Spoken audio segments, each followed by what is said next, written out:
안녕하세요. 부동산 책 읽어주는 브리니입니다. 오늘은 나의 돈 많은 고등학교 친구 5번째 시간으로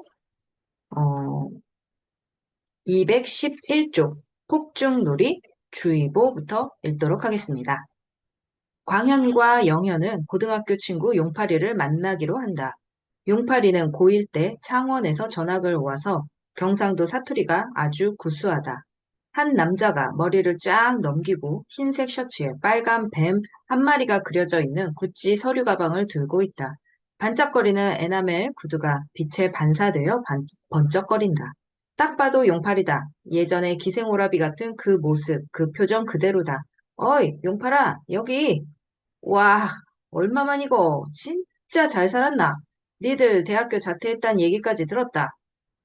때려치웠지, 장사하느라. 진짜가 무슨 장사하는데? 그냥 뭐 캠핑용품 팔아. 그거 하려고 때려치웠나? 얼굴들이 어째 폭삭 사갔네. 여기가 내 홈그라운드니까 오늘은 내가 산다. 마이무라. 멋있어졌다, 용팔이. 멋있기는 무슨, 내 좀 멋있나? 멋있어. 하하하. 과일 안주와 맥주 500cc 세잔이 나온다. 무거운 맥주잔을 부딪히고 꿀꺽꿀꺽 마신다. 영현이 물어본다. 회사 생활은 좀 어때? 우리 회사? 음, 좋긴 한데, 워크와 라이프의 밸런스가 안 맞다. 일을 많이 시켜서 좀 짱난다. 확 그냥 옮겨버릴까 싶다. 나더러 오라는 데도 많은데. 좋겠다. 오라는 데도 많고.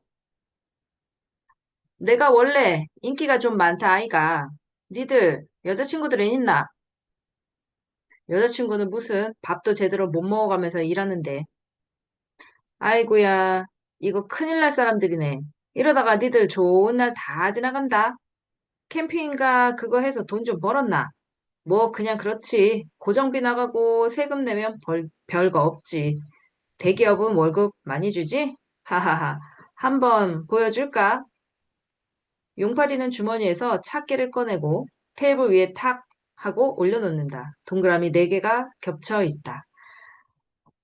음, 동기들이 전부 BMW 3 시리즈 뽑아갖고 내가 기존 팍 줄랐고 A6 확 뽑았다. 광현은 차키를 잡고 이리저리 둘러보며 말한다. 와, 이거 독일차 키구나. 니들도 사업하면 좀 까리한 차 타야 되는 거 아이가? 우리는 레이가 경차로 분류돼서 비용도 적게 들고 짐도 많이 실을 수 있고 용품들 싣고 다닐 일이 많아. 그래, 장사 잘 되면 확 바꿔라. 나이 들어, 나이 먹고 타면 무슨 소용이고 젊을 때 타야지. 셋은 2번째 잔을 부딪힌다. 아까보다는 덜 무겁다. 투자에 관심 많은 광현이 물어본다. 요즘 회사원들은 어디에 투자하냐? 투자? 하하하. 내가 또 투자 좀 한다. 모르는 거 있으면 나한테 물어봐라. 우리가 모은 돈으로 자산을 좀 사볼까 하는데 자산에도 종류가 많잖아. 이거 니들한테만 말하는 기다. 잘 들으라. 뭔데? 너희들이 호텔을 살 수 있다면 어떤 걸 사겠노?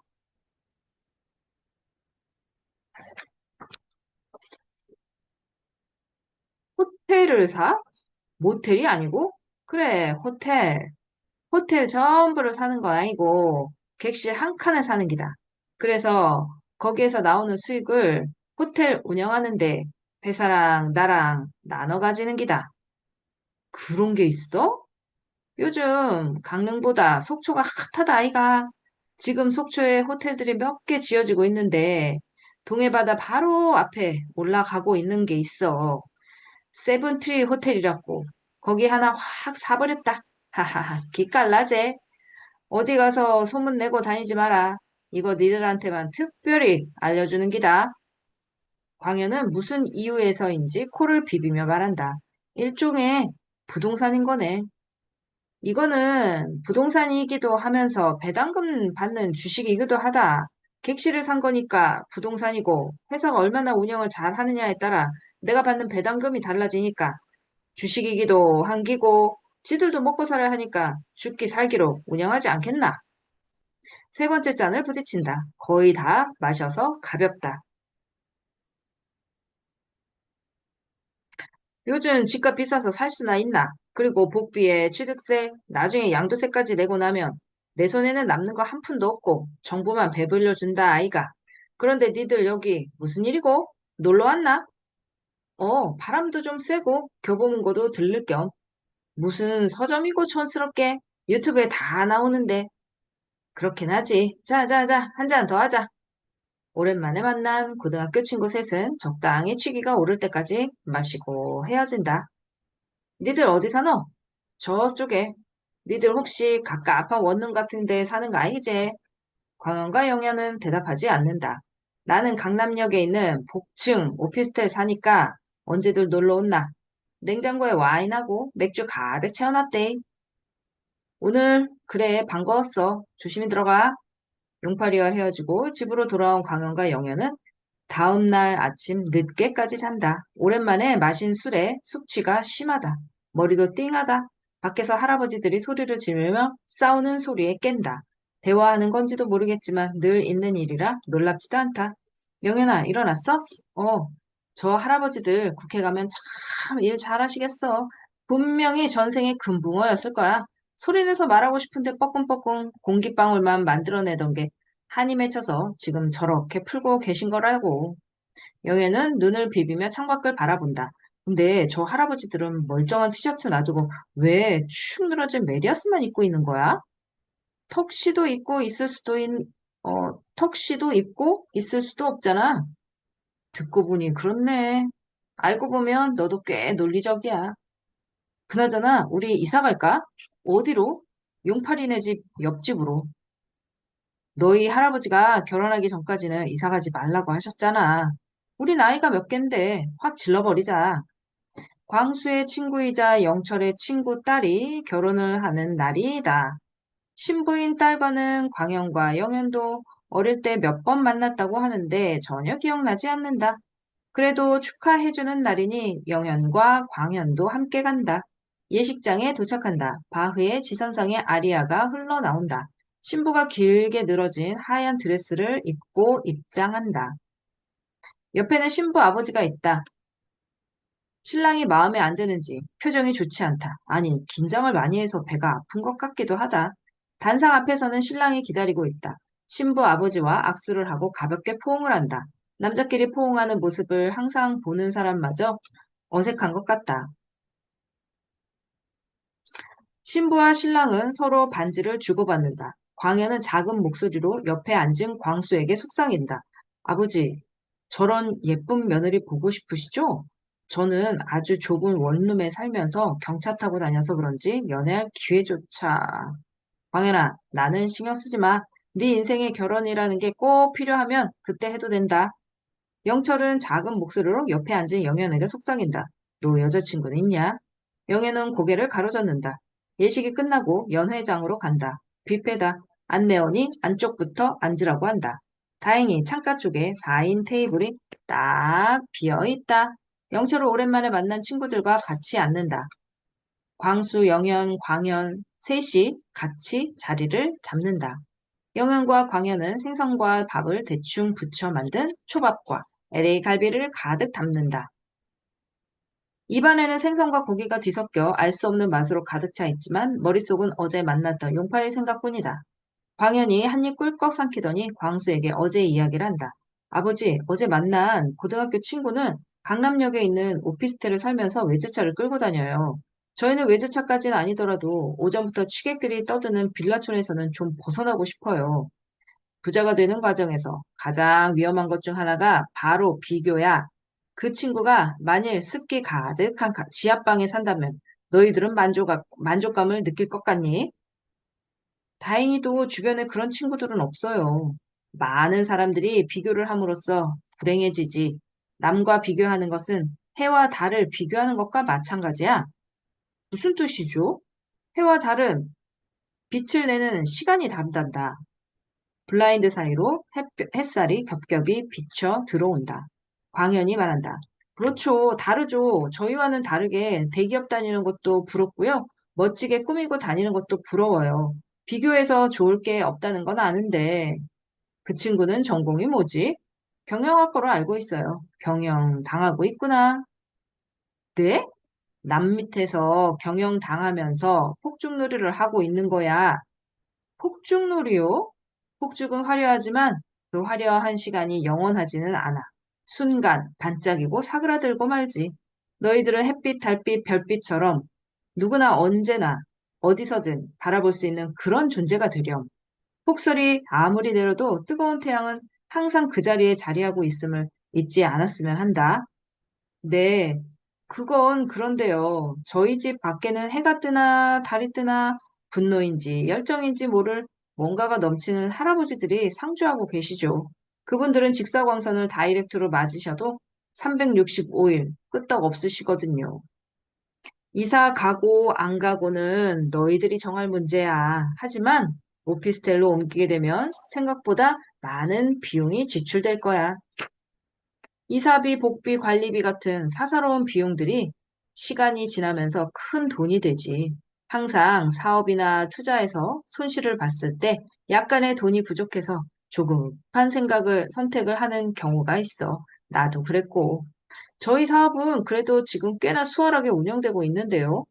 계속 지속될 호황이 끝나가는 벼랑의 끝에 서 있는지는 모르는 일이야.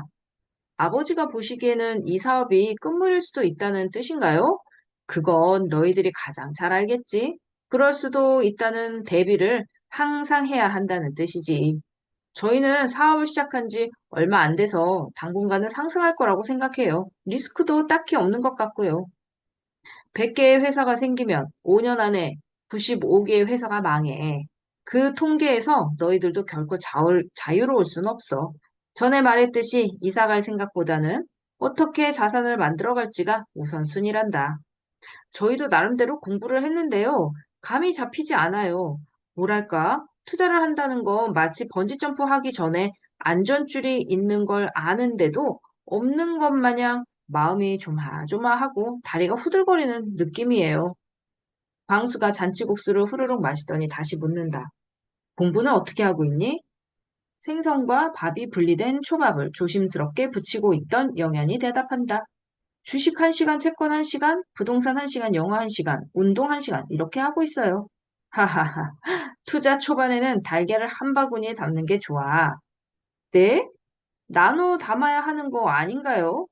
그건 자산이 많은 부자들에게나 해당되는 방법이고, 너희들처럼 시작하는 단계에서는 달걀을 한 바구니에 담아서 집중해야 해. 내가 자는 시간을 제외한 모든 시간을 건축에 전부 투자했기 때문에 건축 분야에서 성공할 수 있었던 거야. 뭐가 좋을까요? 다 좋아 보이기도 하고, 다 무섭기도 하고, 그러네요. 우선 주식과 부동산을 비교해보자. 그동안 공부한 바로는 어떠니? 주식이 부동산보다 더 민감하게 반응하는 것 같아요. 이유가 뭘까? 아무래도 주가는 기업의 가치를 뜻하는 거니까 미래 전망이라든지 실적에 대한 평가가 시시각각 변하는 것 같아요. 그것도 좋은 분석이야. 하지만 진짜 이유는 사고 팔기가 쉽기 때문이란다. 네? 그게 원인이라고요? 생각해보자. 주식은 어제 하루 동안 기관이나 외국인이 1천억 원치를 사고 그 다음날 2천억 원치 팔 수도 있지. 하지만 집은 매수자와 매도자가 만나서 거래를 해야 하고 거래에 따른 비용과 세무적인 부분을 처리하는 시간까지 고려하면 어제 샀다가 오늘 파는 것 자체가 불가능해. 그렇군요. 그런데 주식에 거품이 자주 생겼다 빠지는 이유는 뭘까요? 소액으로도 매매가 가능하기 때문이지. 오히려 부동산 같은 고액 상품이 거품을 만드는 게 아닌가요? 소액으로 할 수 있다는 뜻은 아무나 쉽게 접근할 수 있다는 뜻인데, 부동산은 최소 몇 천만 원이 필요하다면 주식은 몇만 원으로도 가능해. 그래서 소득이 별로 없는 학생들부터 노인들까지 누구나 들어갈 수 있지. 그 돈들이 단돈 몇만 원이지만 수백만 명의 돈이 합쳐지면 큰 돈이 되어서 거품을 형성하게 되는 거야. 아저씨 말씀은 진입장벽이 낮아서 그렇다는 말씀이시군요. 카페들이 우후죽순 생겼다가 망하는 것도, 식당들이 자주 바뀌는 것도 다 진입 장벽이 낮기 때문이야. 의사 면허증이 있어야 하는 병원이나 거대 자본이 필요한 사업들이 잘 망하지 않는 이유가 바로 희소성에서 나오는 높은 진입 장벽 때문이지. 그런 면에서는 핸드폰 클릭 몇 번이면 사고 팔 수 있는 주식보다는 부동산이 약간은 진입 장벽이 높다고 할 수 있겠구나. 맞아요. 주식은 정말 주변에서 모든 사람들이 다 하고 있는 것 같아요. 광수는 젓가락으로 탕수육을 집어든다. 주식을 사고 파는 시간은 이 탕수육이 튀겨지는 시간보다 짧다고들 하잖니. 칠리새우에 붙은 꼬랑지를 떼어내던 광현은 광수를 보며 묻는다. 요즘 아재들 사이에서 유행하는 개그인가요? 하하하, 그건 아니고 그만큼 빠르고 쉽다는 뜻이야. 민망하네. 영애는 잠시 생각에 잠겨 있다가 말했다. 아저씨도 아시다시피 저희 아빠가 주식으로 돈을 많이 잃었고 부동산으로도 손해를 많이 봐서 아무것도 하지 말라고 하셨거든요. 하지만 아빠 말씀이 다 옳다고는 생각하지 않아요. 또 한편으로는 잃을까 봐 걱정이 되는 것도 사실이에요. 15년 전이구나. 영철이는 남들이 모르는 곳에서 대박이 터질 것이라는 꿈에 부풀어 있었지. 오히려 남들이 다 좋아하는 우량주, 남들이 다 좋아하는 부동산을 샀다면 지금쯤이면 괜찮은 수익률을 거뒀을 거야. 자산이라는 것은 인플레이션만큼 오르니까. 사업으로 돈을 많이 벌면 자산이라는 게 필요 없지 않을까요? 롯데그룹은 롯데칠성이라는 회사에서 칠성 사이다를 수백만 캔, 수백만 병을 지금까지 팔아왔어. 사이다를 팔고 남은 누적 이익은 엄청났지만 롯데가 소유하고 있는 잠실 땅값이 더 많이 올랐단다. 광현과 영현은 말도 안 된다는 듯한 표정을 짓는다. 맥도날드의 주요 수입은 무엇일까? 햄버거요. 아니야. 아, 실제로는 음료가 가장 많이 남는다고 들었어요. 그것도 아니야. 맥도날드는 부동산으로 가장 큰 돈을 벌고 있어. 네? 맥도날드는 접근성과 시인성이 좋은 곳에 위치해 있지.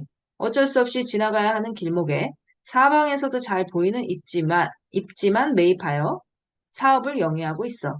사실 맥도날드는 요식업을 가장한 부동산 회사라고 보는 게 맞단다. 전혀 몰랐어요. 그래서 어떤 회사에 대한 가치를 판단할 때는 눈에 보이지 않는 잠재적인 가능성을 봐야 하고 부동산의 가치를 판단할 때는 눈에 보이는 그대로 얼마나 좋은 입지에 있는지를 봐야 해. 그렇다면 저희는 고민을 좀 해보고 무엇으로 할지 생각해 볼게요. 이건 꼭 알아둬야 한다. 자산을 너무 많이 깔고 있으면 다음 자산에 투자할 자금이 묶이게 돼. 투자의 기본은 최소한의 비용으로 최대의 이익을 거두는 거야. 영애는 순간 궁금해졌다. 광수 아저씨는 왜 비싼 집에 살면서 큰 돈을 굴리지 않고 묶어두고 있는지에 대해서 물어보고 싶지만 물어볼 수가 없다. 광수가 자리를 정리하며 말한다. 이제 너희들도 자산을 바라볼 때는 제3의 눈으로 바라보면 좋겠구나. 사업 시작할 때보다 더 떨려요. 부자가 되고 말고는 스스로가 결정하는 거야. 모든 인간은 그것을 결정할 수 있는 존재이고 이룰 수 있는 존재란다.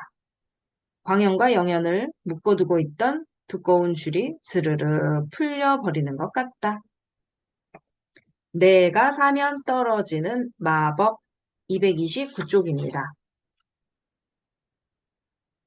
15년 전에 우리 아빠가 타운하우스 산 거 알지? 그랬어? 몰랐는데. 원래 학교에 걸어 다녔는데 이사 가고부터는 차 타고 다녔어. 진짜 불편하더라.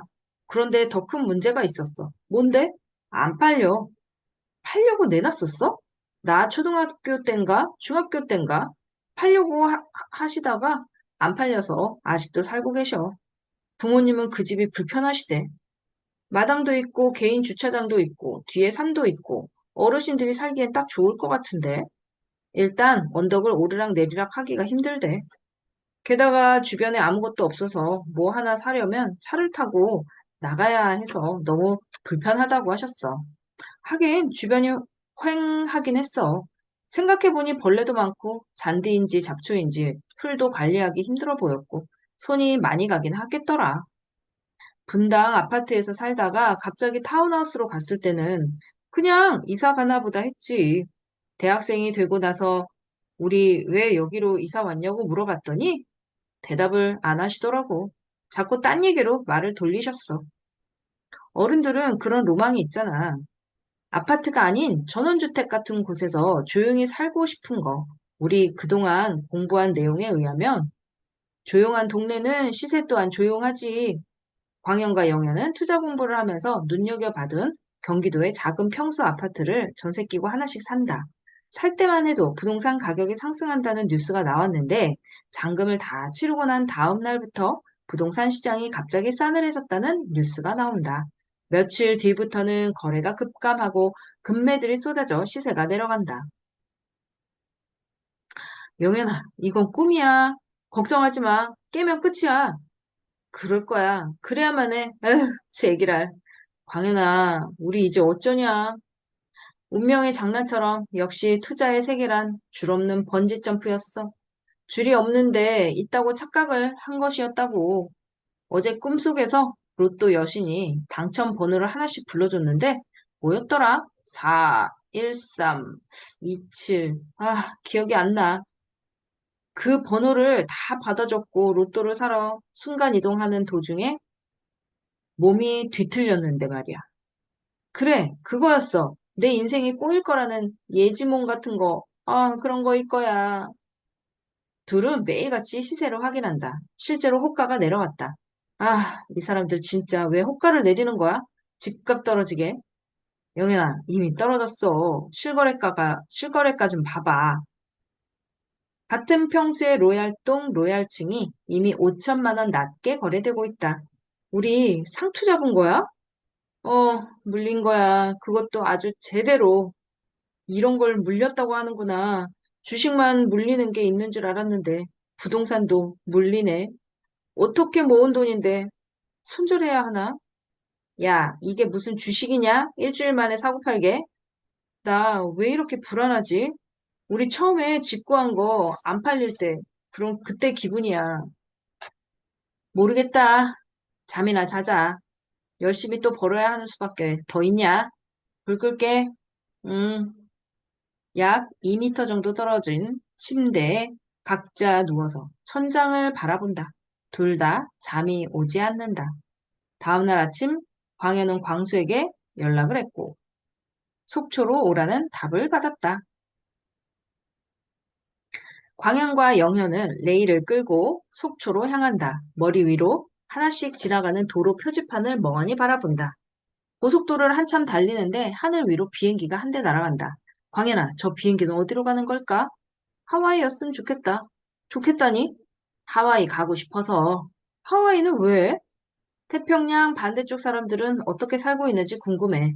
아무 걱정 없이 매일 서핑하고 삼바춤 추면서 살겠지? 푸하하하, 훌라 춤이겠지. 그런데 하와이 사람들도 우리가 모르는 답답함이 있을 거야. 어디를 가려고 해도 비행기를 타야 하잖아. 그렇겠네. 하와이에서 보는 한국은 어떨까? 삼면은 바다고, 한 면은 막혀 있고, 어디 가려고 해도 비행기 타고 가야 하는 그런 나라? 비슷하구나, 하와이나 여기나. 자유롭고 싶다. 자유가 뭔지 아직도 잘 모르겠어. 한국말이 어려운 건지, 뜻이 어려운 건지. 둘은 말없이 자유라는 단어를 머릿속에 되뇌어 본다. 저녁 때가 되어서 속초에 들어선다. 광수가 묵는 숙소로 가서 로비에서 기다린다. 먼지로 뒤덮인 작업복 차림에 광수와 직원들이 들어온다. 광수는 둘을 보며 미소 짓는다. 기다려, 씻고 내려올게. 20분 뒤 트레이닝복으로 갈아입은 광수가 로비로 내려온다. 아저씨, 여기에서 공사 맡으신 건가요? 시청 건물 짓고 있어. 그럼 여기 오래 계셔야겠네요. 일주일에 이틀 정도만 이쪽에 있고 나머지는 사무실로 출근해. 그런데 왜 속초까지 오라고 하셨는지? 궁금하다. 고민이 너무 많을 때는 그 고민을 반복하는 것보다 잠깐 떨어져서 자연을 느껴보는 것도 도움이 될 거야. 저희가 고민이 있는지 어떻게 아셨어요? 속초까지 단숨에 온 것을 보면 상의하고 싶은 게 있는 거겠지. 광현과 영애는 집을 매수했는데 집값이 떨어지고 있다는 사실을 설명한다. 듣고 있던 광수가 둘에게 묻는다. 혹시 너희들 현금은 얼마나 가지고 있니? 영애이 먼저 대답한다. 저는 거의 다 썼어요. 광현이 대답한다. 저도 홀랑 다 써버렸죠.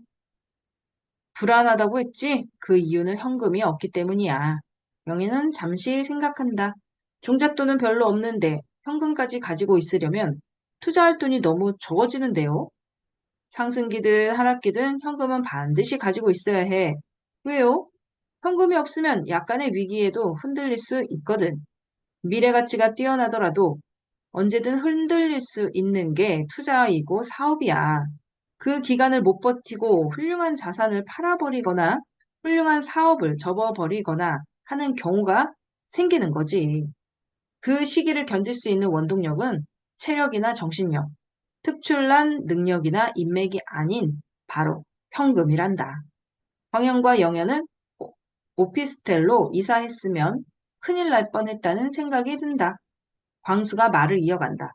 현금이 없다는 뜻은 리스크라는 철창에 갇힌다는 뜻이지. 그래서 본업이라는 게 중요한 거야. 갇힌 리스크를 풀어줄 수 있는 중요한 수단이거든. 그러면 아저씨는 어느 정도의 현금을 갖고 계세요? 자산의 10% 정도를 유지하려고 하고 있어. 그렇군요. 제 주변에는 그 정도 현금을 보유하고 있는 사람은 없는 것 같아요. 부동산에 투자하는 많은 사람들이 가지고 있는 현금을 모두 털어서 매수를 하고 있는 게 사실이야. 심지어 대출까지 받아서 이자를 내는 데에만 급급하지. 맞아요.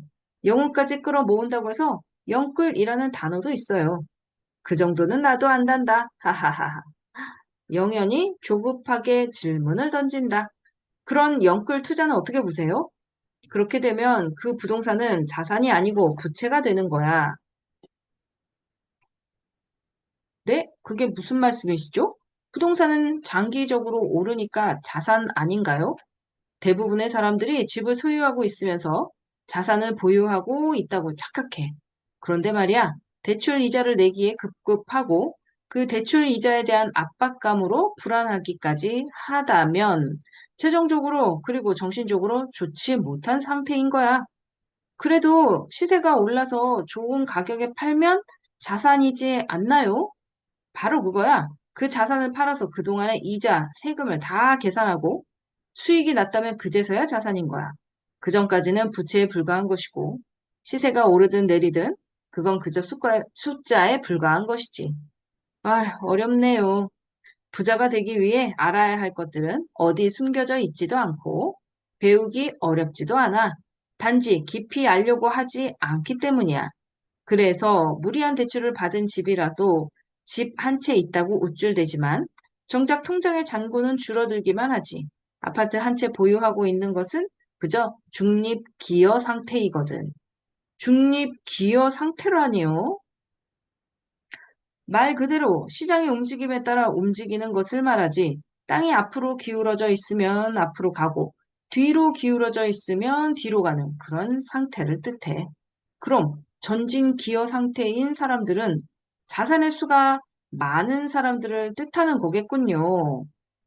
그렇지. 내가 살고 있는 집은 그저 인플레이션을 따라 시장의 흐름을 따라 움직이는 것일 뿐이라서 자산의 형성에는 별로 도움이 되지 않는단다. 그래도 똘똘한 한 채라는 말이 있잖아요. 저렴한 자산들을 굴려서 똘똘한 한 채를 마련한 과정이 있었다면야 다르지. 그 똘똘한 한 채가 투자의 끝인 사람과 과정인 사람은 완전히 다르단다.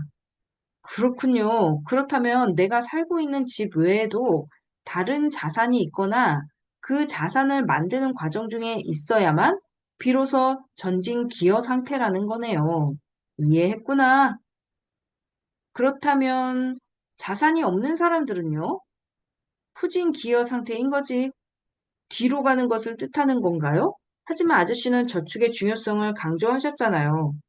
저축도 중요하지만 결국에는 저축한 돈으로 어떤 자산을 얼마나 보유하는지가 승패를 가르지. 조용히 듣고 있던 광현이 울컥한다. 자산의 승패라니요. 그건 너무 잔인해요. 잠시 부루마블 게임이 생각나서 그렇게 표현했다. 자산이 없는 사람들은 부루마블 게임에서 계속 판을 돌기만 하면서 월급만 받는 사람들인데, 그렇게 하면 땅을 사고 빌딩과 호텔을 지은 사람을 이길 수 있을까? 아, 블루마블. 어릴 때 아버지랑 많이 했었는데, 아버지는 늘 서울과 뉴욕을 사셨고, 저는 연달아 걸려서 파산했었죠. 그래서 저는 울었고요. 계속 지면서도 너는 마닐라의 호텔을 잔뜩 짓더구나. 저렴한 땅에 비싼 건축비를 투자하는 건 돈의 논리에 맞지 않아. 어쨌든 네 엄마는 일부러 져줬기 때문에 나는 봐주지 않았던 거야. 나는 너에게 지는 법도 가르쳐주고 싶었던 거지. 광수는 옛 생각에 가벼운 미소를 짓는다. 영현이 진지하게 다시 묻는다. 아저씨, 그러면 하락기에는 무주택자가 더 유리한 포지션 아닌가요? 무주택자 친구들이 하락기가 오면 어떡하냐고 저희를 너무 걱정해서요. 사람들은 남 걱정하는데 너무 많은 에너지를 써. 하락기에 무주택자들은 남 걱정할 게 아니라 매수 기회를 엿봐야 하지. 과거에 그때가 오고 있다는 뜻이니까. 하지만 하락기에는 사기가 쉽지 않단다. 떨어지면 더 떨어질까봐 못 사고, 오르면 올라서 못 사고, 너희들이 산 게 뭔 줄 아니? 그게 아파트죠. 아니야. 네? 저희는 아파트 샀는데요. 늘 말했듯이 자산의 본질에 집중해봐. 너희는 아파트가 지어진 땅을 산 거야. 땅이요? 그래. 정확히 말하자면 대지 지분을 산 거지. 대지 지분이 얼마인지는 아니? 기억에 13평 정도였어요. 그럼 너희들은 13평의 땅을 산 거야. 아파트와 땅의 차이가 있나요? 그 땅 위에 아파트가 지어졌으니 아파트로서의 가치를 산 게 아닐까요? 광수는 고개를 가볍게 좌우로 흔든다. 같은 부동산이라는 것은 맞지만 건물에는 영속성이라는 게 없지. 건물이 무너져도 땅은 변하지 않으니 영속성이 있다는 말씀이시군요. 맞아. 그리고 아파트에는 치명적인 단점이 하나 있어. 아파트는 가장 안전한 자산이라고 하셨잖아요. 안전하다와 수익률이 높다는 건 다른 뜻이지. 그건 그렇죠. 단점이 뭔데요? 주체성이 없는 거야. 아파트는 나 혼자만의 의지로 개발을 하거나 시세를 올리기 위한 어떤 행위를 할 수가 없어. 내부 인테리어를 싹 하면 되지 않나요? 아니, 인테리어 비용은 시장에서 그다지 인정받지 못해. 그럼 뭐가 주체성이 있는 거죠? 대지 지분 100%를 내가 소유했을 때는 주체적으로 시세를 올리기 위한 행위를 할 수 있지. 이것은 회사 지분도 마찬가지란다. 대기업 같은 주식을 내가 0.00001% 가지고 있어 봐야 그 회사를 바꿀 수 없어. 하지만 내가 100% 지분을 가진 사장이라면 회사를 마음대로 할 수 있지. 지금 너희들이 가지고 있는 옐로우 브로콜리처럼 말이야. 스스로 가치를 끌어올리는 것을 주체성이라고 말씀하시는군요. 맞아. 사람도 돈도 주체적 자유가 있어야 더 멀리 날아갈 수 있단다. 영현이 예약해 놓은 캠핑장에서 연락이 온다. 언제 도착하실 건가요? 밖을 보니 어둑어둑해졌다. 아저씨, 캠핑장으로 자리 옮기는 건 어떠세요? 낭만적인 밤이 되겠구나. 캠핑장으로 이동한다. 광현과 영현은 깜페르노 캠핑용품 풀세트를 손발 맞춰가며 전문가답게 세팅한다. 텐트의 관절과 관절을 연결한다. 작은 사이즈로 접혀 있던 테이블과 의자를 편다. 탁탁 소리가 난다. 그 사이 광수는 모닥불을 핀다. 숯과 장작을 열심히 배합한다. 고구마도 몇 개 넣는다. 불이 붙는다. 탁탁 소리가 난다. 빨간 불꽃 여러 방울이 오락모락 올라가다가 쑥스러운 듯 자취를 감춘다. 모닥불에 빙 둘러앉는다. 등은 서늘하지만 손과 얼굴은 따뜻하다. 세 사람은 노란색, 주황색, 빨간색이 섞인 불의 춤을 바라본다. 춤의 박자를 캐치해 보려 하지만 지속적인 불규칙함에 인해 포기한다. 휴대용 블루투스 스피커에서는 차이코프스키의 호두까기 인형 중, 음, 호두까기 인형의 연주가 세 사람 사이를 부드럽게 감싼다.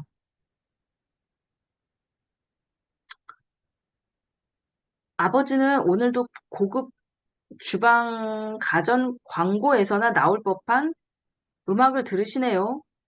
클래식을 좋아하시는 이유가 있나요? 음악을 들으려면 시간과 공간이 필요하지. 네, 그죠. 한 가지 더 필요한 게 있단다. 뭔데요? 삶의 여유. 여유롭지 않아도 왔다 갔다 하면서 음악을 들을 수 있는 시대라는 거 아시잖아요. 전에 갔던 치킨 캐슬 덮밥 식당 기억나니?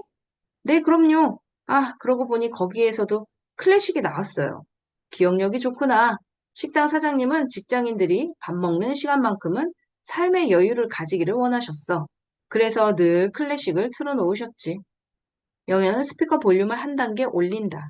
첼로, 바이올린, 비올라, 콘트라베이스, 트럼펫, 튜바, 피아노, 클라리넷, 하프의 연주가 각자 분리되었다가 다시 하나가 되어 들린다. 지금같이 빠른 광속 사회에서 마음의 공간을 두기가 쉽지 않아. 그게 클래식을 들으시는 이유예요? 이건 두 번째 이유야.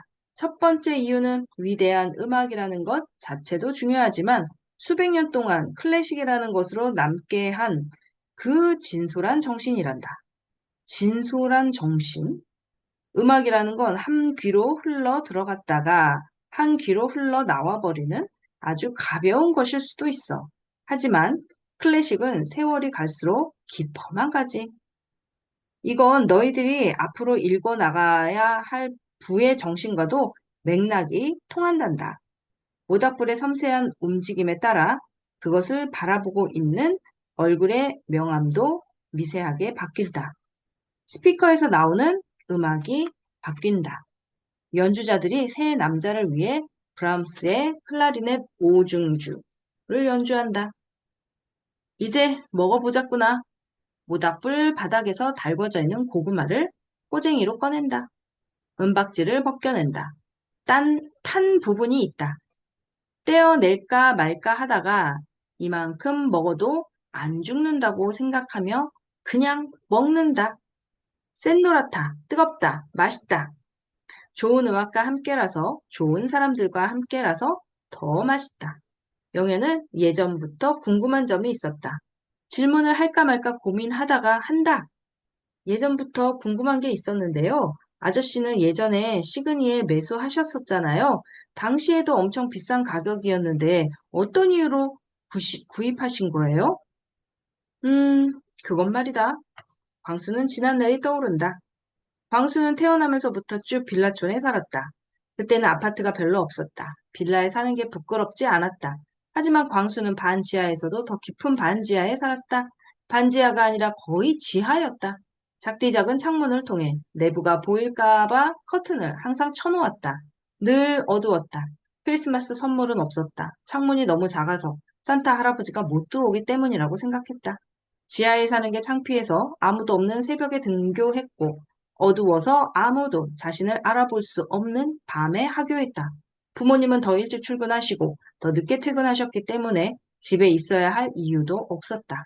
비가 오는 날이면 부모님은 물이 들이칠까 걱정하셨지만 광수는 더 좋았다. 길거리에 사람이 없었기 때문이다. 수업이 끝나면 학교에 최대한 늦게까지 있었다. 날씨가 좋을 때는 남산에 올라갔다. 높은 곳에서 내려다 보는 게 좋았다.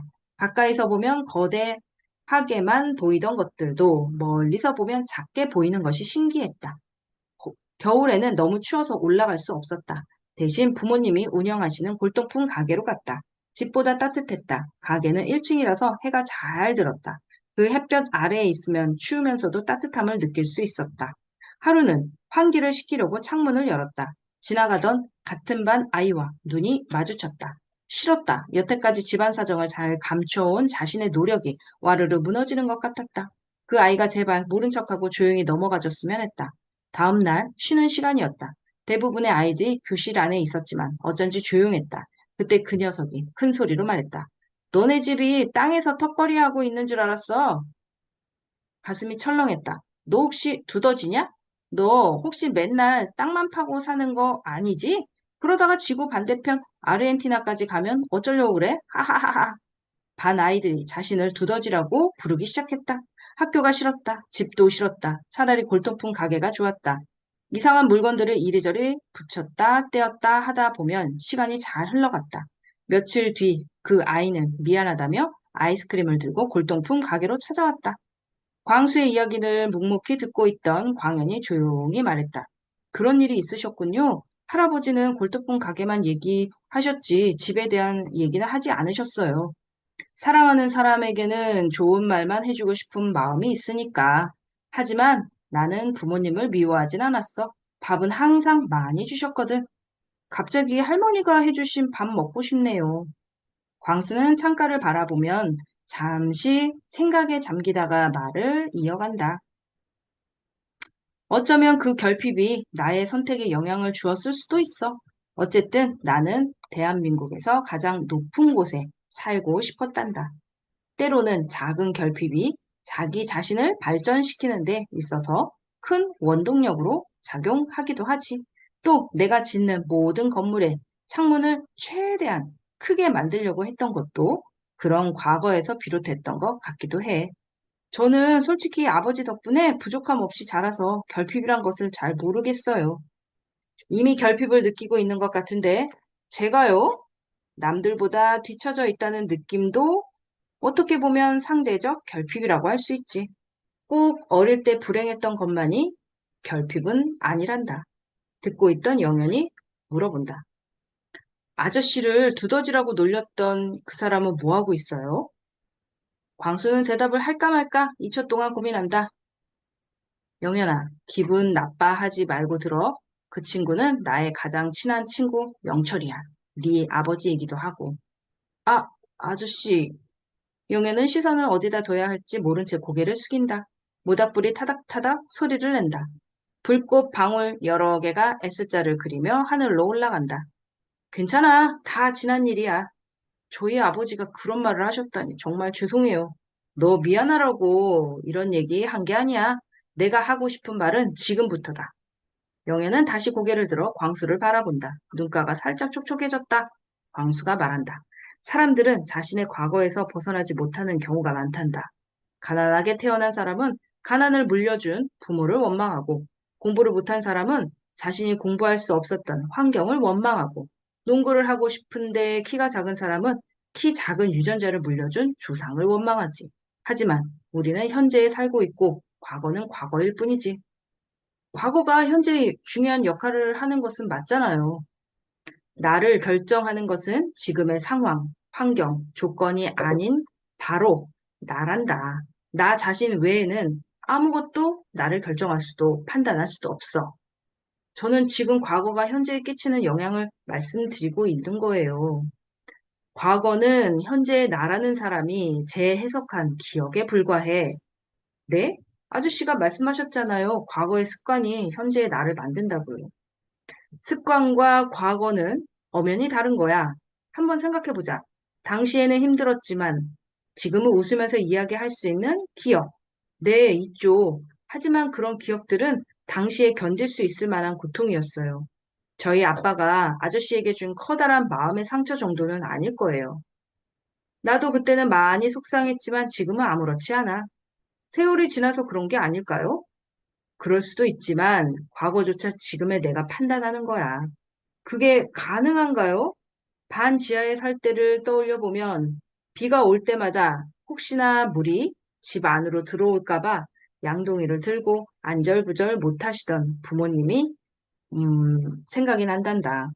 그때는 동굴 같은 집이 너무나 싫었지만 돌이켜보면 부모님도 그 집에서 어떻게 해서든 벗어나야 한다는 의무감, 자식에게 이런 모습을 보이는 창피함, 놀림을 받게 한 미안함을 안고 사셨을 것이고, 지금 그 나이가 되어서 생각해보면 얼마나 힘드셨을까 하는 마음이 들지. 난 이렇게 자랐기 때문에 이렇게 해도 돼. 하고 과거를 핑계 삼으면 세상이 안타깝다고 용서해줄까? 낮은 자존감을 이상한 방식으로 표출하는 사람들은 과거의 쳇바퀴에 갇혀 현재를 살지 못하고 있는 거야. 하지만 텔레비전에 나오는 유명한 정신과 박사님들을 보면 과거에 무슨 일이 있었는지를 알아내고 현재에 어떤 영향을 끼쳤는지 분석하려고 하잖아요. 과거의 사건을 찾으려고 하는 것은 좋지만 그것에 의미를 부여하는 것은 현재의 내가 한다는 거야. 너무 어려운 일 같아요. 이미 머리에 깊숙이 박힌 기억의 의미를 바꾼다는 건 불가능해 보여요. 그래서 용기라는 게 필요한 거란다. 그 과거의 기억에 묶여버린 사람은 절대로 부를 이룰 수가 없어. 부를 이룬 사람들은 과거의 아픔을 딛고 용기를 내어 뛰쳐나온 사람들이야. 사업을 할 때도 용기가 필요하고, 투자를 할 때도, 원하는 직장에서 면접을 볼 때도 용기가 필요하지. 거의 자신의 인생을 재해석해야 하는 것처럼 느껴지네요. 맞아. 아무리 똑똑해도 용기가 없다면 그저 똑똑한 사람으로 남지. 무언가를 이룬 사람으로 남진 않아. 그때 했더라면, 그때 샀더라면, 모두 용기가 없는 사람들이 늘 하는 말이야. 즉, 얼마나 대단한 졸업장과 학점을 가졌느냐, 직업이 무엇이냐, 어느 지역 출신이냐는 현재의 나를 정의하지 않아. 어떤 마음가짐으로 어떤 생각과 행동을 반복하는지가 현재의 나를 결정하는 것이고, 앞으로 부자가 될 수 있느냐 없느냐를 결정한단다. 모닥불은 여전히 타닥타닥 소리를 낸다. 불꽃 몇 개가 공기 중으로 올라가다가 살며시 밤하늘로 스며든다. 영현의 마음속에서 무언가가 빠지직 소리를 내며 갈라진다. 이른 아침 광영과 영현은 움직일 수가 없다. 침낭 밖은 시베리아다. 관절이 녹슨 철근처럼 삐거덕거린다. 광현은 자리를 박차고 일어난다. 영현, 아둥, 아둥, 아둥, 아둥. 으흐, 추워라. 몇 시야? 아, 아둥, 아둥, 아둥. 어, 뭐 하는 거야? 둥근 애가 떴어. 자리에서 일어나, 이 자식아. 재밌냐? 재미없었어? 삼성전자 임직원들이 아이폰에 뽀뽀하는 걸 지켜보는 이재용이 된 기분이란다. 으이그, 세종대왕이 영어 과외하는 소리 하고 있네. 바닷가 산책이나 가자. 둘은 해변가로 간다. 조깅하는 사람, 개와 함께 뛰는 사람, 팔짱 끼고 걷는 연인. 이런 시간부터 부지런하다. 모래 위에는 어제 폭죽놀이하고 남은 쓰레기들이 그대로 있다. 파도가 치는 곳 가까이에 간다. 저 멀리서 울렁이다가 모래 쪽으로 다가와 거품을 내며 촥 하고 펼쳐진다. 센 파도처럼 보이지만 해안가까지 와서 힘없이 사라지기도 하고 약한 파도 같지만 발 바로 앞까지 차오르기도 한다. 시선을 멀리 둔다. 아주 멀리 있는 바다는 움직임이 거의 없다. 수평선 아래의 깊은 바다는 고요하고 해변가의 얕은 바다는 촐싹인다. 우리도 지금 촐싹이고 있는 게 아닐까? 아직 낮게 떠 있는 태양은 우리의 그림자를 길게 뻗도록 한다. 아스팔트 위의 그림자는 딱딱해 보였는데 모래 위의 그림자는 한껏 부드러워 보인다. 천천히 푹신한 감촉을 느끼며 걷는다. 계속 걷다 보니 옆쪽으로 공사 현장이 보인다. 풀들이 자라있고 아무도 없다. 음산하다. 펜스에는 뭔가 지워진 흔적과 함께 분튼리호라고 쓰여 있다. 접근을 금지하는 빨간 테이프와 노란 테이프가 여기저기 둘러쳐져 있다. 배가 고프다. 근처에 있는 칼국수 집에 간다. 드르륵 문을 연다. 주인 아주머니가 텔레비전을 보고 있다. 속초 지역 신문이 테이블 위에 펼쳐져 있다. 일면에 굵고 진한 글씨로 크게 제목이 쓰여 있다. 세븐트리 호텔 사업자 도주, 투자자들 집단 소송. 광현아, 이거 용팔이? 누구는 날라버리고 누구는 날려버리고. 에휴, 영현은 아까 모래 위에 떨어져 있던 폭죽 쓰레기들이 생각나면서 광수가 했던 말이 떠오른다. 폭죽은 화려하지만 그 화려한 시간이 영원하지 않아. 순간 반짝이고 사그라들고 말지. 너희들은 햇빛, 달빛, 별빛처럼 누구나 어디서 언제나 바라볼 수 있는 그런 존재가 되려. 용팔이의 인스타그램에 들어가 본다. 하루에 한 개씩 올라오던 허세 가득한 사진들이 한 달째 올라오지 않는다. 광현은 조용히 앱을 닫는다.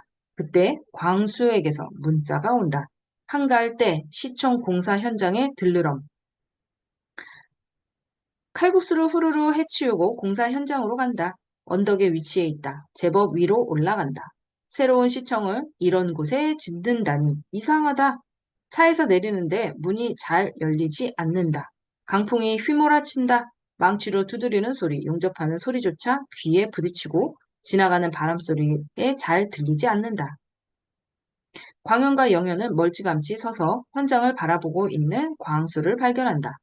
광수 쪽으로 걸어가는데 강한 바람에 몸이 휘청는다. 주변의 나무들도 한쪽으로 쏠려 쓰러질 듯이 겨우 버티고 있다.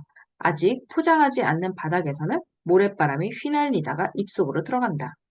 퇴퇴퇴 아버지 여기 바람이 엄청난데요? 광수는 바람에 찡그린 표정 위로 하얀 이를 드러내며 환하게 웃는다. 위로 올라가 보자. 뼈대만 있는 건물에 올라간다고? 어릴 때 호기심에 동네 공사장에 들어가 본 적은 있어도 성인이 되어서는 처음이다. 헬멧을 쓰고 바닥에 여기저기 놓여있는 자재들을 큰 걸음으로 피하며 계단이 있는 쪽으로 간다. 계단을 연달아 올라간다. 귀에 들리는 바람의 주파수가 높아진다. 바지 펄럭이는 횟수가 많아진다. 꼭대기 층으로 올라간다. 순간 탄성이 절로 나온다. 우와! 드넓게 펼쳐진 바다가 파노라마로 펼쳐져 있다. 아까 해변가에서 봤던 바다와는 스케일이 다르다. 태풍 같은 바람도 그 순간은 아무렇지 않게 느껴진다. 그것도 잠시 눈을 뜰 수 없을 정도로 강한 바람이 다시 우리를 괴롭힌다. 바람 소리를 이겨내기 위해 소리 지르듯이 질문한다. 아저씨, 이 정도 바람이면 건물이 무너지는 거 아니에요? 광수는 헬멧을 꽉 붙잡으며 대답한다. 이 바람을 즐겨봐. 크루즈 위에 있다고 생각해. 영현과 광현은 시선을 바다 끝에 두고 두 팔을 양쪽으로 크게 벌리며 바람을 느껴본다. 정말로 거대한 배 위에 있는 것만 같다. 머리와 옷이 펄럭이다 못해 진동의 진폭처럼 파르르르 떨린다. 중간고사, 기말고사, 학원, 수능, 입대, 연애, 사업, 투자, 인간관계에서 받았던 그동안의 스트레스와 감정의 찌꺼기들이 모두 날아가 버리는 것 같다. 광수도 바다 쪽으로 시선을 둔다. 시청이든 서울의 주택이든 평택의 공장이든 나는 항상 같은 설계를 해. 무슨 뜻이에요, 아버지? 바람이 많이 분다고 해서 설계를 바꾸지는 않는다는 뜻이야. 그럼 여기도 바람이 안 분다는 조건에서 지어지고 있다는 뜻인가요? 아니, 바람이 안 부는 곳도 이것보다 훨씬 더 강한 바람이 분다는 전제하에 지어 바람과 지진은 인류의 건축 역사를 발전시켜 왔지. 영현과 광현은 광수가 왜 그런 말을 하는지 이해가 안 간다. 다시 바람이 세차게 분다. 너희들은 투자를 왜 했니? 부동산 가격 오르는 게 저희 수입보다 많은 것 같아서요. 부동산 가격이 오를 거라고 기대를 했구나. 네, 맞아요. 혹시 오르라고 기도했니? 그건 안 했어요. 하하하. 그래, 투자는 기도하거나 기대하는 게 아니야. 철저히 계획해야 돼. 투자라고 하면 대부분 사는 것만을 생각하지만 사는 것은 투자의 시작에 불과해. 시세가 오르고 내리는 것은 사이버머니일 뿐 어떠한 이득도 소득도 가져다 주지 않아. 투자는 팔 때 아름다운 빛을 내야 해. 거기까지는 생각 안 해봤어요. 너희들이 사업할 때 누구에게 어떻게 팔 것인지 생각하듯이 투자도 마찬가지야. 그럼 언제 팔아야 하죠? 사고 싶은 더 좋은 자산이 있을 때. 자산이 한쪽으로 치우쳐져 있어서 포트폴리오 재조정이 필요할 때, 현금이 급하게 필요할 때, 세금 문제가 복잡하게 얽혀 있을 때, 알 것 같으면서도 어려워요. 새 남자는 한 곳을 바라보며 강한 바닷바람을 마주하고 있다. 앞으로 더 강한 바람을 계속 맞닥뜨릴 거야. 그 속에서 배움을 통한 성장은 늙을 때까지 쭉 같이 가는 것이란다. 아휴, 늙어서도 배워야 한다니 끔찍하네요. 인생이란 그런 늙어가는 게 아니란다. 그냥 늙어가는 게 아니란다.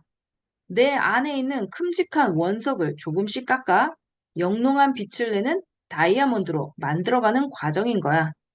땅땅땅땅땅땅땅. 철근을 두드리는 쇠망치 소리가 마치 대화를 종료하라는 듯한 신호를 준다. 춥구나. 내려가자. 1층에 내려가니 위쪽보다 바람이 잔잔하다. 광현과 영현은 광수와 인사를 하고 다시 서울로 향한다. 실내는 중형 세단급이지만 경차로 분류되는 가성비 최고의 레일을 타고 톨게이트를 통과한다. 어제 봤던 그 비행기가 서울 쪽으로 날아가고 있다. 성공하는 거, 부자 되는 거, 돈 많이 버는 거.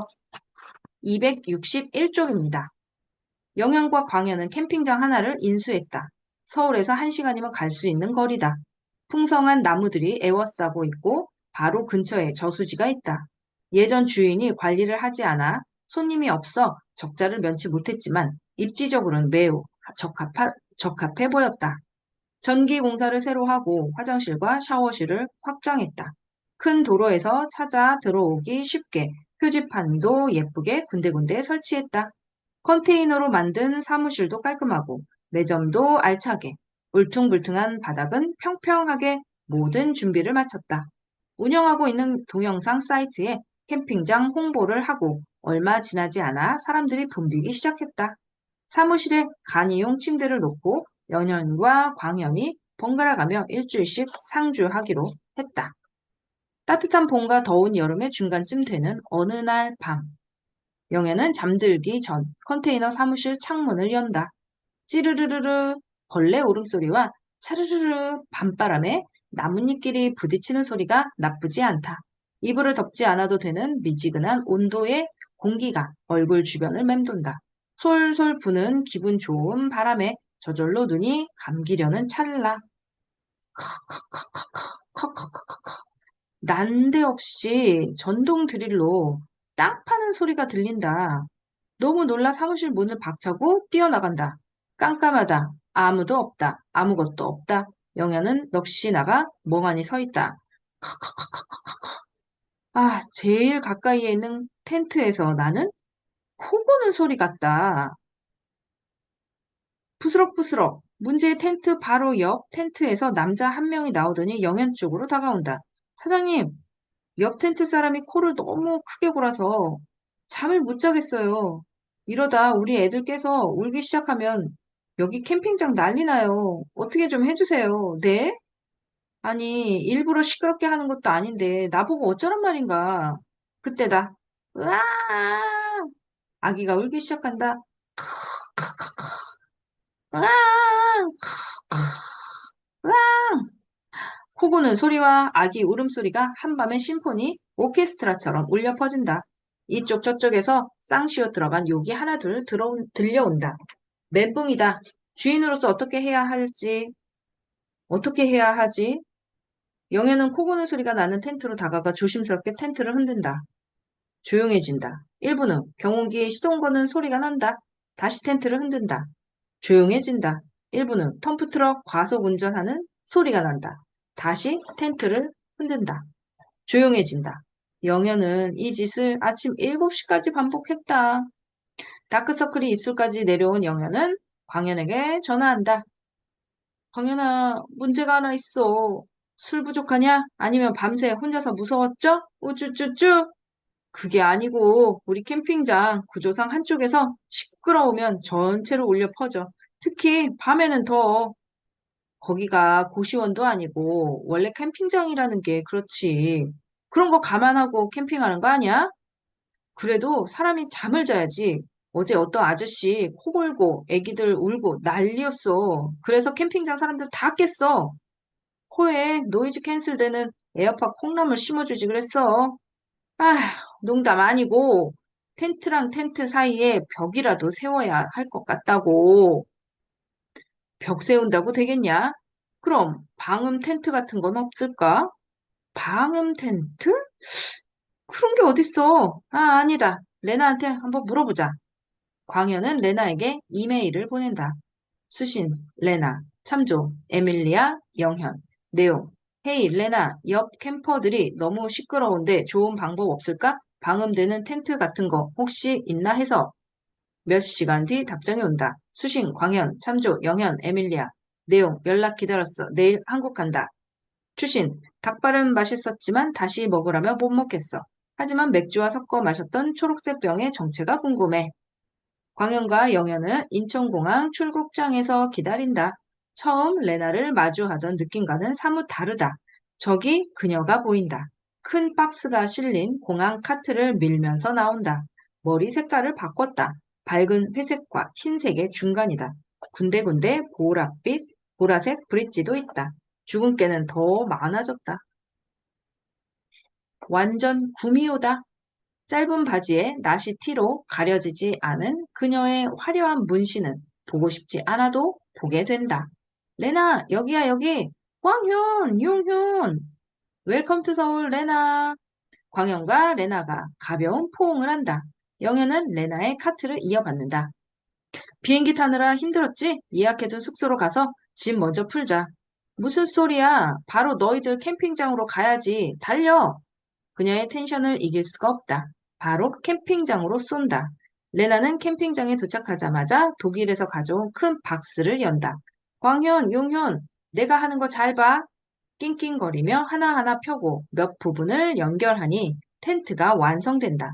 그동안 봐왔던 텐트와는 완전 무게감이 다른 텐트다. 레나, 이거 무슨 텐트야? 방음 텐트. 우리 캄페르노 신상.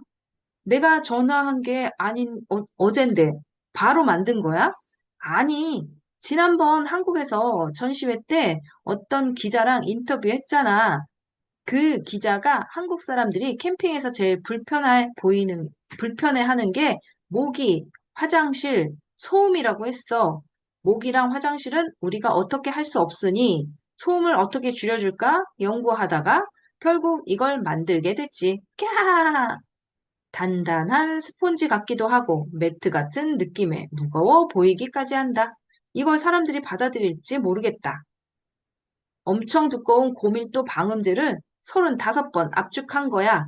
처음 시제품은 너무 무겁고 설치하기도 어려웠는데 계속 구조 바꾸고 소재 바꾸고 여러 가지 테스트를 해서 여기까지 왔어. 어때?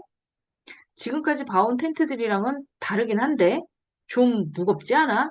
이봐, 광현, 용현, 너희들 이 텐트를 집에서 여기까지 들고 와? 차 타고 오잖아. 코리안 파워를 보여주라고. 그리고 이 텐트의 진짜 장점은 소음 차단도 있지만 바로 뭔데? 빨리 말해줘. 보온이야. 한겨울에 이 안에서 전기 장판만 틀고 있으면 그냥 사우나야. 이것만 있으면 겨울에도 캠핑할 수 있는 거야. 우리는 겨울 캠핑 시장에 수요까지 잡을 수 있는 거라고. 캬하하. 영현은 고기를 굽는다. 광현은 테이블 세팅을 한다.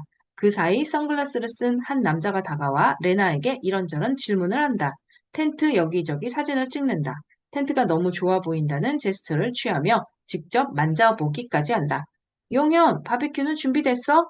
먹자. 한 여자와 두 남자는 고기를 먹는다. 역시 코리안 스테이크가 최고야. 용현, 지난번에 맥주랑 섞어 마시던 초록색 병 준비했어? 물론. 근데 이거 위스키나 와인하고는 많이 달라. 새로운 거 너무 좋아. 맥주랑 안 섞고 먹어볼게. 레나는 맥주잔을 들이민다. 아, 괜찮을까? 좀 쓴데? 그리고 소주는 이 작은 잔에 마셔야. 용현, 나 맥주 주종국에서 온 사람이야. 여기 빨리 채워줘. 꺄하하. 그녀의 간드러지는 웃음소리가 캠핑장 구석구석까지 파고든다. 우리가 제일 시끄러운 것 같다. 주인이 떠든다고 환불 요청할 것 같다. 레나, 나머지는 텐트 안에 들어가서 먹을까? 소음 차단이 되는지 테스트도 해볼 겸 말이야. 좋아, 들어가 보자고. 레나는 술이 들어가기도 전에 업이 되어도 한참 업되었다. 셋은 술과 안주를 가지고 텐트 안으로 들어간다. 너희들 가만 앉아 있어. 이 캄페르노의 기술력을 보여주겠어. 레나는 텐트 앞문과 뒷문을 닫고 한쪽에 열려 있던 창문까지 닫는다. 모든 문이 닫히자마자 압력이 상승하면서 묵직한 헤드폰과 두꺼운 귀마개를 동시에 끼고 있는 느낌이 든다. 마치 세상과 단절된 우주에 떠 있는 것처럼 기묘할 정도로 적막해졌다. 우리가 아무리 떠들어도 밖에서 아무리 떠들어도 안과 밖은 완전히 차단되어 있어. 빨리 소주 줘. 자연 소음이 너무 없어서인지 레나의 목소리가 더욱 크게 들린다. 영현은 레나가 들고 있는 맥주잔에 소주를 따른다. 소주잔 한 잔 정도의 양만큼만 따른다. 원래 가득 따라줘, 용현. 그녀의 지시에 소주를 맥주잔의 절반 이상 채운다. 한국에서 짠이라고 하는 것을 독일에서는 프로스트라고 해. 우리 비즈니스가 잘 되기를 프로스트, 프로스트. 레나는 맥주잔에 담긴 소주를 원샷한다. 레나, 괜찮아? 이거 맥주랑 달라. 카, 이거 꽤 독한데? 한국이 왜 빨리 발전했는지 알겠어. 바로 이런 독함이 있기 때문이었어. 그나저나 너희들에게 제안할 게 있어. 이 텐트는 분명히 잘 팔릴 거야. 하지만 독일에서 만들어서 여기까지 배달하는 건 물류비나 운송 시간 때문에 수지 타산이 맞지 않아. 너희들이 한국에서 생산하고 로열티만 우리에게 줘. 동아시아 판권도 전부 너희들에게 줄게. 우리 보고 직접 생산하라고? 응, 왜 못해? 할 수 있어. 너희들은 깜페르노 제품을 받아서 파는 그런 단순한 물류 업체가 아니야. 제조도 하고, 마케팅도 하고, 판매도 하는 천장이 없는 기업의 오너라고. 독일에 가기 전 광수 아저씨가 했던 말과 매우 흡사하다. 해볼게. 그럼 우리가 중국하고 일본에도 팔 수 있는 거야? 그런데 우리가 조사한 바로는 중국 사람들은 모두가 시끄러워서 남들 시끄러운 것에 예민하지 않고 일본 사람들은 모두가 조용해서 이런 방음 텐트는 필요가 없어. 우리가 알아본 건 여기까지긴 한데 너희들은 더 깊이 조사해서 시장을 만들어낼 수 있다고 생각해. 방음만 되는 게 아니라 보온도 되니까. 아, 어지러워. 막 돈다 돌아. 근데 왜 바닥이 올라오지? 레나, 괜찮아?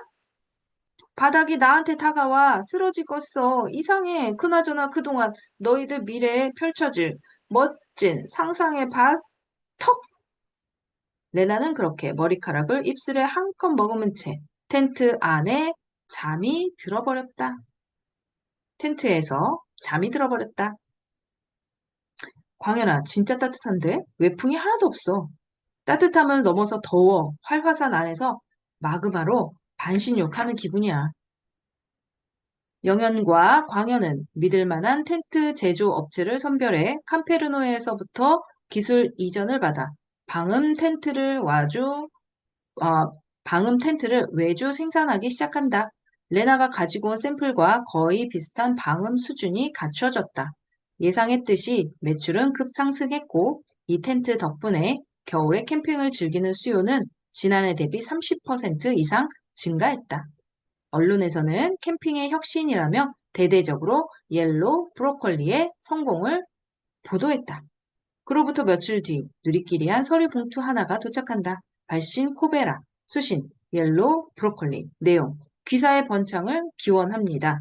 유감스럽게도 수신인은 발신인의 특허권을 침해하고 있는 것으로 확인되었으니 침해 행위를 즉각 중단하고 판매를 즉시 중단할 것을 요구합니다. 그렇지 않으면 발신인은 특허법상 허용되는 1년의 민형사상 조치를 취할 것입니다. 이에 대한 수신인의 성의 있는 답변을 2주 내로 회신해 주시기 바랍니다. 광현은 코를 비벼대며 말한다. 모차르트 가야금 튀기는 소리하고 있네. 코베라의 이 자식들은 귀사의 번창을 기원한단 말은 왜 써놓은 거야? 수많은 텐트를 봐왔지만 우리 같은 텐트는 못 봤는데 어느 회사인지 한번 알아볼게. 아, 놔. 내일 소개팅 있는데. 아, 진짜. 이건 내가 알아볼 테니까 영현이 너는 머리나 자르고 와. 면도도 좀 하고. 혹시 밀당 기술이나 소개팅 꿀팁 필요하면 나한테 물어봐도 되고. 내가 그런 거 전문이잖아. 너 연애 해본 적 없는 거 다 알거든. 어색한 분위기의 한 여자와 한 남자가 파스타를 하나씩 앞에 두고 앉아있다. 여자는 알리오 올리오, 남자는 제로 크림. 영현 씨는 취미가 뭐예요? 취미라는 것을 가져본 적이 없다. 뭐라고 하지? 동시에 진짜 특허 침해 소송에 걸리면 어쩌나. 머릿속은 그 생각뿐이다. 그게 괜찮아요. 저도 취미 없어요. 이 바쁜 세상에서 취미라는 걸 가지기가 쉽나요? 어디, 저는 그냥 멍 때리는 게 취미라면 취미예요. 주말에는 자는 게 취미고요. 네. 그럼 영현 씨는 꿈이 뭔가요? 그게, 말씀 안 하셔도 돼요. 꿈을 가지고 있는 것도 어떻게 보면 사치죠. 우리가 어릴 때나 부자가 되는 거요. 어머머, 정말요? 네, 성공하는 거, 부자 되는 거, 돈 많이 버는 게 제 꿈이에요. 진아 씨는요? 같아요. 돈 많이 벌어서 부자 되는 게 제 꿈이에요. 하하, 재밌네요. 저랑 꿈이 같다니. 그런데요, 저 돈 또 올랐다고 욕할까 봐 어디 가서 한 번도 이런 말 해본 적 없는 거 아세요? 그러셨군요. 저도 전에는 이런 말 못했어요. 제가 존경하는 분이 정직하게 돈을 버는 행위와 감정은 떳떳한 거라고 말씀하셔서 그 다음부터는 당당하게 제 꿈을 말하려고 해요. 우와, 우리 뭔가 통하는 게 있는데요? 하하하. 네, 진아 씨는 지금 하시는 일이 잘 맞으세요?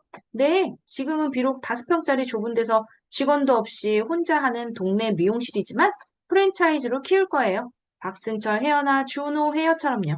아니, 그보다 더 멋지게 세련된 브랜드를 만들고 싶어요. 물론 너무 큰 꿈이지만요. 할 수 있어요. 네? 진아 씨는 할 수 있어요. 아, 좀 당황스럽네요. 보통 제가 이런 말을 하면 다들 정신 나갔냐고 그래요. 저한테 할 수 있다고 말해준 사람은 영현 씨가 처음이에요. 이 여자 느낌이 좋다. 첫 만남이고 아니고를 떠나서 남자 여자를 떠나서 식사도 커피도 내가 전부 계산해야겠다. 이 남자 느낌이 좋다. 내가 계산하고 싶은데 자존심 상해하려나? 그럼 이따가 커피는 내가 계산하고 다음 식사는 내가 사는 걸로 하고 약속을 미리 잡아야겠다. 스타벅스로 간다. 창가에 자리를 잡고 앉는다. 푹신한 소파 사이에 있는 낮고 동그란 테이블이 두 사람의 거리를 멀지도 가깝지도 않게 적당히 메워준다. 스타벅스에 오니 예전에 광수 아저씨와 왔던 때가 생각난다. 진아 씨는 이 스타벅스가 뭐라고 생각하세요? 제 미용실 옆에 치킨덮밥하고 제육덮밥만 파는 엄청 큰 식당이 하나 있는데요. 그 건물주분이 제 손님이에요. 그분 하시는 말씀이 다른 건물에서 스타벅스 임차시키고 시세 차익 남겨서 강남에 건물을 샀다고 했어요. 그때 알았죠. 스타벅스에서 커피 마시는 사람이 부자가 아니라 스타벅스에서 임대료 받는 사람이 부자구나. 그러니까 스타벅스는 하나의 좋은 아이템이라고 생각해요. 나를 부자로 만들어줄 수 있는 표정도 밝고 인상도 좋고 예의도 있고 경제관념도 뚜렷하다. 진짜가 나타났다. 내 여자로 만들어야 한다. 징. 광연의 전화다. 이봐, 소개팅남. 너 혹시 쪼잔하게 더치페이 하자고 한 건 아니겠지? 무슨 일인데 빨리 말해. 특허 내용 살펴보니까 실제로 우리 제품하고 비슷하게 만든 적이 있더라고. 방음도 잘 안 되고 설치도 안 돼서 생산도 못하고 판매도 못했는데 특허 신청만 해둔 거였어. 근데 대기업이라 만만치 않을 것 같네. 우리 제품 판매 중단시키고 제품 카피하는 건 문제도 아니라는 거지. 골치 아프게 됐네. 근데 특허 등록일이 레나가 한국 와서 샘플 보여준 그 다음 날이라는 거야. 뭐?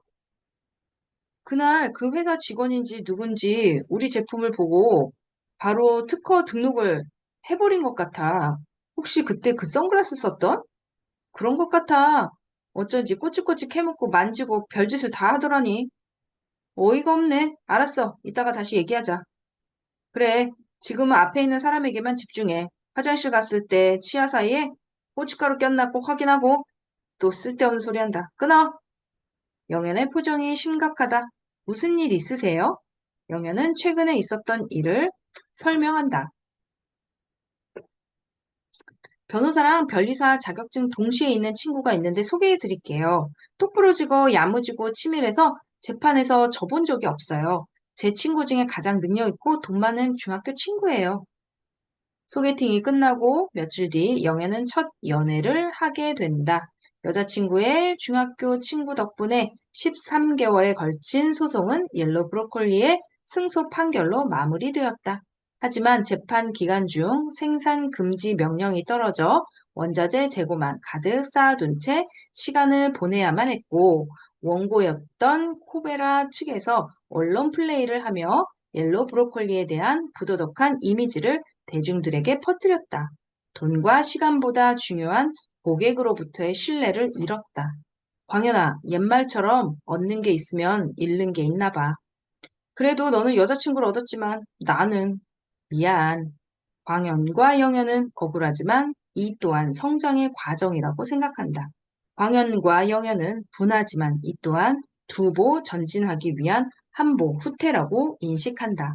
광현과 영현은 원통하지만 이 위기 속에는 위험이 있는 동시에 기회가 있음을 알아차린다.